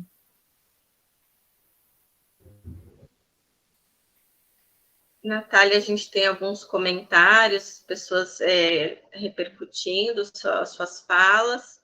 A Carla, ela fez alguns comentários. A Ivone também, mas acho que questão a gente tem aqui do Jaime, que ele vai dizer: se a escola não cumpre e não pode cumprir a promessa feita às classes populares de ascensão social, não seria o caso de propormos outro pacto, outra promessa, a de que a escola e o conhecimento que ela permite sirvam por eles mesmos? Penso em Snider's e no tema da alegria na escola. Jaime, eu concordo com você, né? A ascensão social não depende da escola, porque isso decorre da estrutura social, né? Mas aí isso não significa que a escola não importe, não tenha valor. Eu acho que a escola é muito importante. Eu acredito na escolarização, né? Acho, no entanto, que a gente tem que disputar o que a gente está chamando de escola, e gosto da ideia de que a escola possa ser algo para todos, mas que a gente não saiba tão automaticamente o que é que isso significa em cada localidade, né? A mundialização da escola fez com que esse formato se reproduza em todo canto, né? E acho que se a gente tivesse esse movimento de se apropriar da escola e esse ser o lugar da existência, né, de existir, de se reconhecer, por isso penso que a discussão sobre a noção de reconhecimento é importante.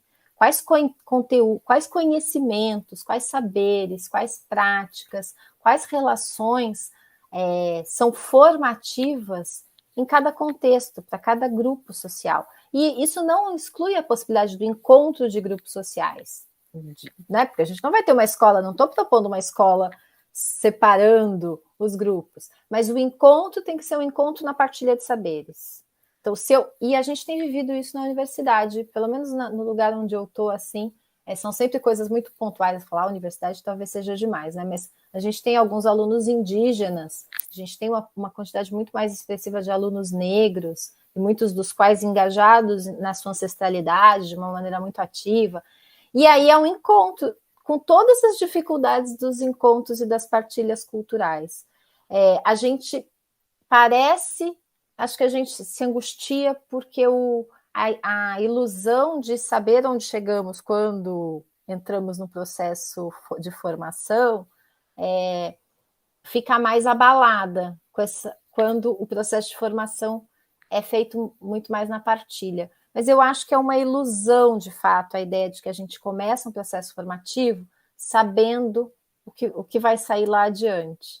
A gente dá um quentinho no coração essa ideia, mas ela nem é representativa do que aconteceu com cada um de nós, né? Sabe a ideia de que a gente começa um curso, aí a gente olha a estrutura curricular, a gente vê tudo que vai acontecer e supõe que, então, eu sei o que vai acontecer comigo lá no final, né? Eu vou fazer esse caminho, eu vou passar por aqui. Mas, afinal, a formação não tem essa possibilidade do controle de todas as coisas. Os caminhos não vão exatamente para onde a gente imaginava, os efeitos das disciplinas, das experiências escolares não são iguais, não correspondem àquilo que a gente imaginou. E isso é muito rico, né? Assim, a formação no seu sentido forte, não o acúmulo de saberes, passando por acúmulo de saberes, mas não se reduzindo a isso, é algo importante. E a escola pode ser esse lugar. Só que aí ela precisa construir esse percurso, né? Se desprendendo um tanto da ideia desse controle dos resultados. No fundo, o que eu estou aqui propondo pensar é que quanto mais a gente se aflige com a possibilidade, com a necessidade de controlar resultados, mais distante eu acho que a gente fica da ideia de formação, da educação como um processo formativo. E isso, pensando para crianças e adolescentes, acho que para todos nós, tá? Mas para crianças e adolescentes,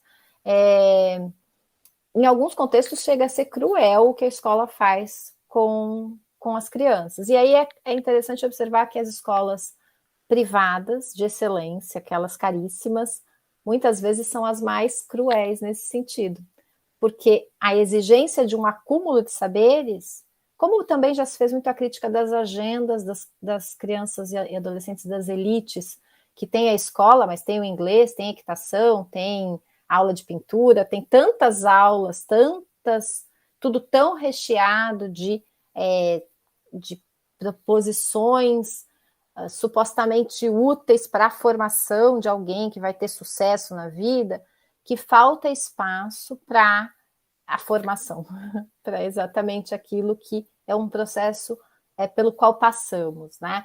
E aí não é pouco expressivo desse fenômeno que a gente tenha jovens das elites que têm acesso a tudo isso que na nossa cultura a gente acha que é o do bom e do melhor em termos de educação, e aos 16, 17 anos, quando tensionados lá para decidirem o que vão fazer da vida, entrarem fazerem vestibular e tal, sabem tão pouco de si e vivenciam isso como uma enorme angústia, né?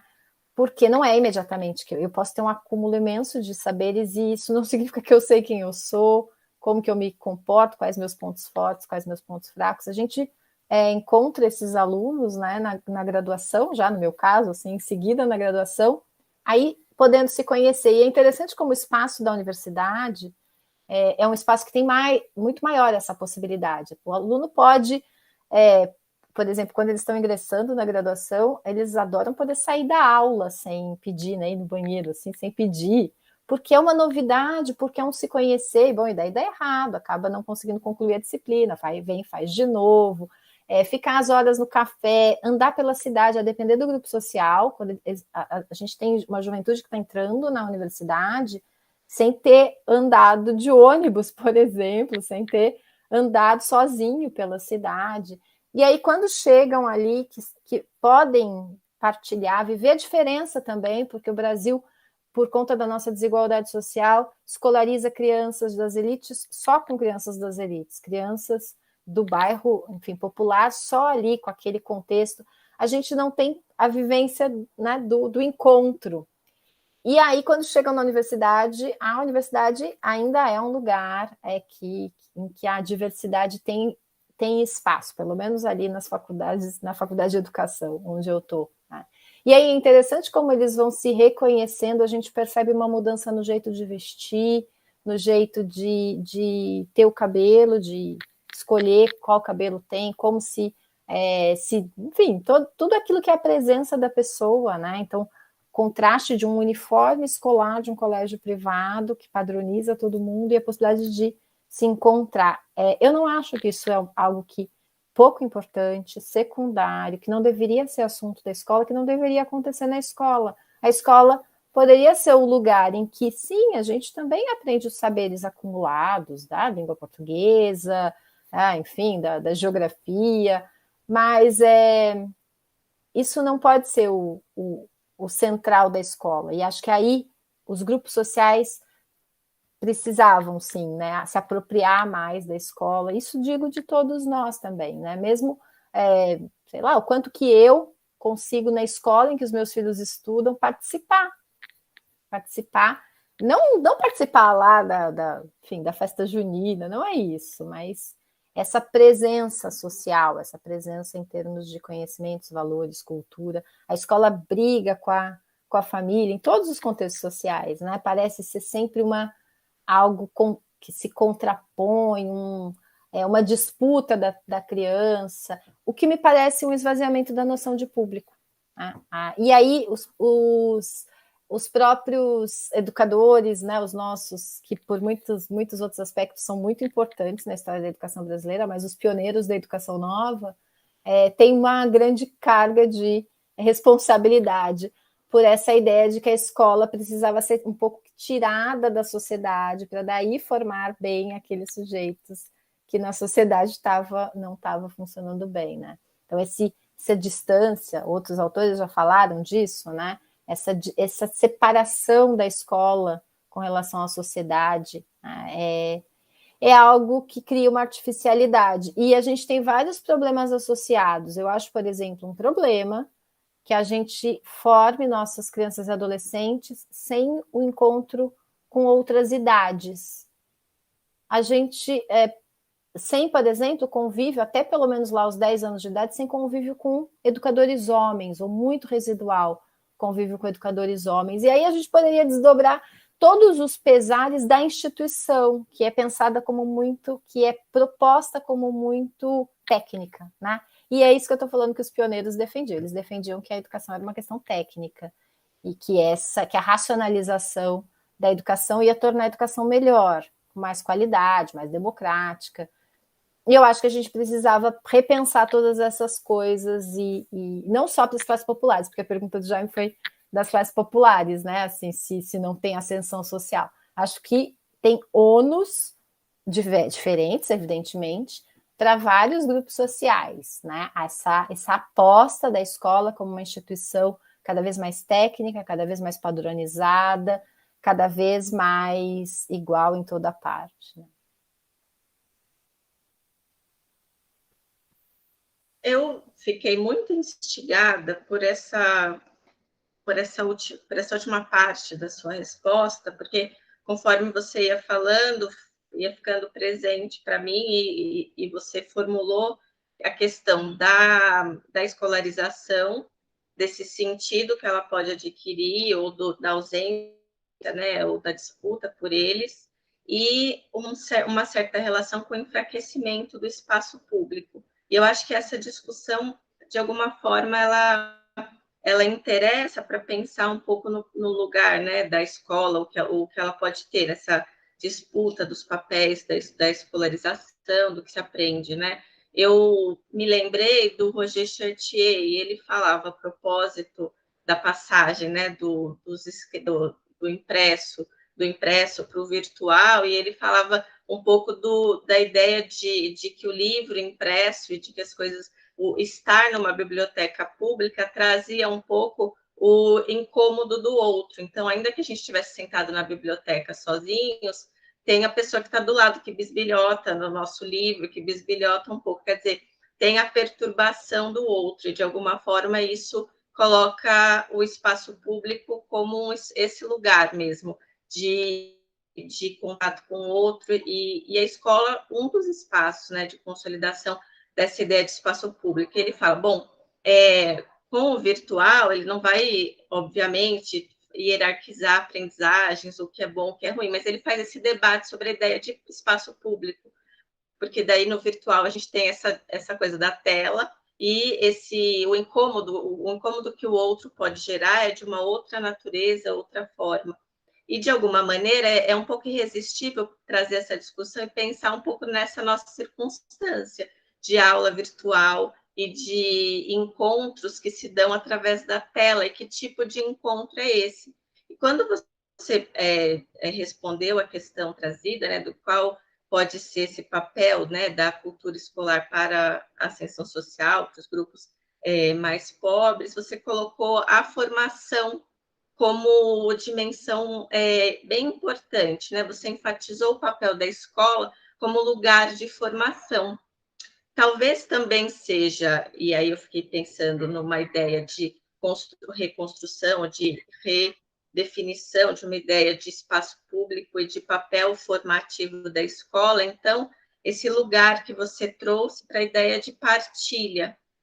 Então, será que eu fiquei pensando se você a produzir esse nexo entre a noção, a partilha como um valor que estrutura essas relações formativas no espaço escolar, talvez abrindo espaço para a gente pensar numa ideia de espaço público e de escola como anteparo, como espaço de preparação para esse espaço público de que necessitamos, pensando nos desafios todos, né, que a gente vive, tanto na escola quanto na sociedade, de modo geral.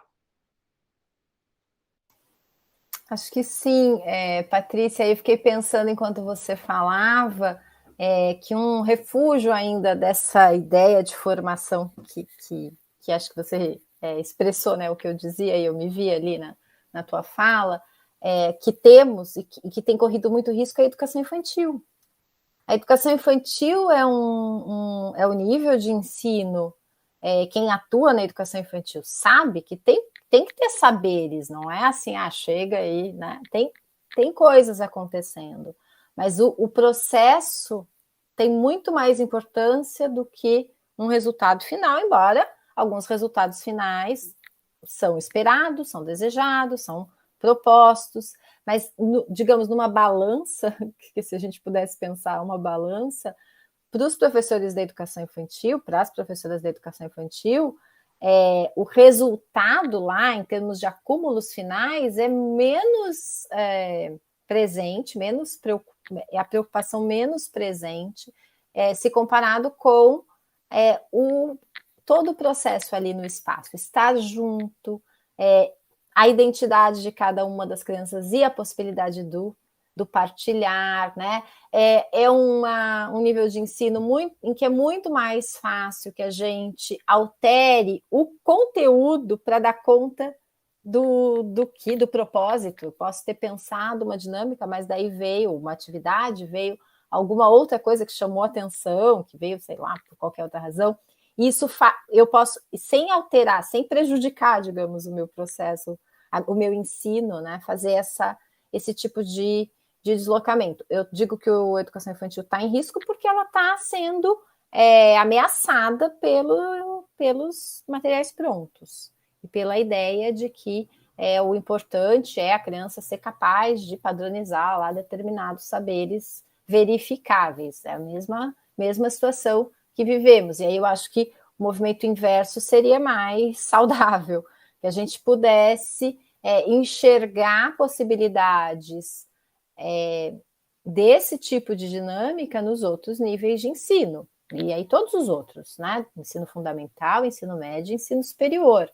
E digo isso bem tranquila, assim, porque sou professora do ensino superior, dou aula de História da Educação, que é uma disciplina que pode ser pensada de um modo muito baseado nos conteúdos, ou pode ser pensada como processos que favorecem a formação, no meu caso ali, a formação de professores.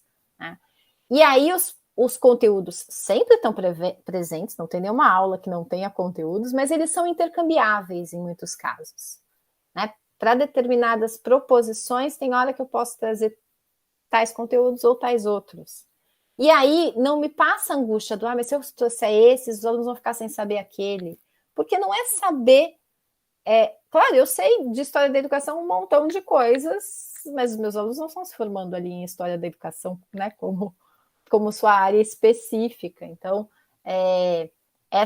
quando a gente pensa a presença, a possibilidade do pensar junto, mediada por um saber específico, no meu caso a História da Educação, acho que a gente fica mais próximo desses processos formativos. E concordo com você, estou no grupinho que tem vivido angustiada essa situação das aulas em ensino remoto, emergencial, não quero nunca que tire essa parte do emergencial, porque tem vários aspectos, né? Logo no início da pandemia, a Inês Dussel, que é professora no México, é uma pesquisadora argentina, fez uma fala pela Amped, no Amped Presente, mas ela fez uma outra fala maior também a respeito dessa situação, né, dessa nova situação que se apresentou lá, de que a escola estava na casa, e a pergunta que ela fazia era assim, mas então a escola deixou de existir, né, na medida em que ela vai... A gente pode dizer que ainda existe escola, né, se ela entrou na casa da gente? Acho que a pergunta continua válida, acho que a pergunta merece ser colocada e respondida muitas vezes, né? Acho que a gente não tem uma resposta só, uma resposta única. Mas a gente foi vivenciando esses processos como posso dizer assim, os alunos foram se encistando, a minha sensação é essa, assim, foram se fechando, parece um monte de caramujinhos, assim, porque a tela fica fechada, muitas vezes não é nem a foto que tá, é um avatar, ou é uma letra, às vezes é só a voz que vem, às vezes não vem nem voz, vem um comentário escrito, e para além do desconforto, o meu desconforto não é de ficar falando sozinha na tela. Eu sou capaz, assim, fico falando sozinha.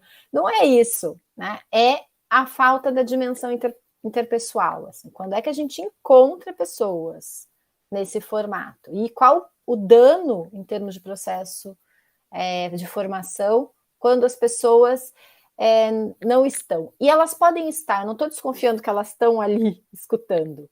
Eu estou dizendo que estar escutando não é estar na aula, no meu entendimento. Estar na aula é se deixar afetar. E afetar são os afetos, é a presença, é a gestualidade, é um conjunto de outros elementos que sempre estiveram presentes nas nossas aulas e cumpriram sempre um papel muito importante. A gente não dava importância para eles, porque a gente imaginava que era o conteúdo. E agora a gente pode dar o conteúdo. Eu brinco aqui, daí muito mais no contexto dos filhos adolescentes, nossa, a situação que os professores imaginavam ideal, né? Ninguém faz barulho, ninguém fala nada, ninguém interrompe, porque o professor pode ficar falando sozinho horas e horas, mas não é verdade que isso era o que de melhor podia acontecer na educação. O professor não ser interrompido, está todo mundo de câmera fechada, então o professor pode ficar falando ali. Não é isso, falta algo que tinha no presencial e que precisamos. E acho que tem formas de estar presente, de estar em interação também nas telas, mas não foi o que a gente vivenciou na pandemia, pelo menos não na graduação, pelo menos nos contextos em que as turmas eram maiores. Acho que isso não é a aula, né? Isso não dá conta de tudo aquilo que faz parte desse trabalho, né? De ensinar, de aprender, de partilhar saberes, de partilhar sentidos também.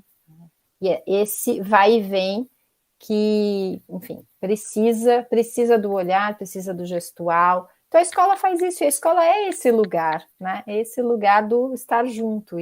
E as crianças, os adolescentes estão sentindo falta da escola, evidentemente que não é falta lá da aula de ciências ou de língua portuguesa necessariamente, mas de todo esse processo que nos constitui como sociedade. E a escola é uma instituição que acho que vale a pena, mas ela precisa ser mais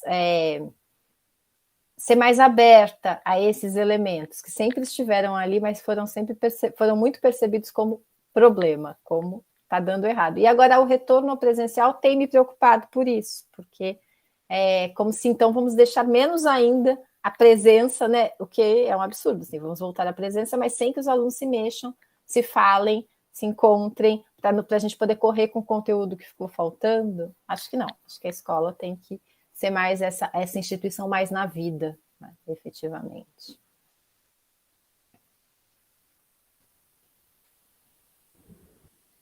Bom, Natália, acho que eu já olhei, a gente deu conta das perguntas, dos comentários e dado adiantado da hora, eu acho que nós podemos concluir a nossa atividade de hoje. Eu quero já agradecê-la antecipadamente e convidá-la para fazer, então, suas palavras finais, para nós nos despedirmos das pessoas que têm nos acompanhado. Obrigada, Patrícia. Acho que foram muitas coisas faladas, eu me sinto contemplada. Certamente sairei daqui pensando muito sobre muito do que vocês me sugestionaram, me permitiram pensar. Quero reiterar meu agradecimento pelo convite, foi muito bom poder vir aqui, partilhar saberes, né, trocar ideias. Realmente quero enfatizar o quão agradecida que eu estou. Obrigada. Obrigada, Natália. Eu quero agradecer muitíssimo pela sua fala, pelos seus comentários, foram extremamente instigantes e acho que eu posso falar por todos que acompanharam que as suas falas vão persistir, né, ao longo dos próximos dias, porque realmente nos ajudaram a suscitar esse debate que o GT, em defesa da escola pública, tem buscado trazer. Então, em nome do GT, penso que posso falar em nome do GT nesse momento. Agradeço pela sua participação, agradeço também pelo convite do GT em defesa da escola pública. Foi realmente um prazer mediar, né, esse debate, essa palestra. Agradeço também a todos que nos acompanharam, assistiram, enviaram comentários, perguntas no chat e a programação que já aconteceu do GT está disponível no YouTube e as próximas também estarão disponíveis. Muito obrigada a todos e boa noite.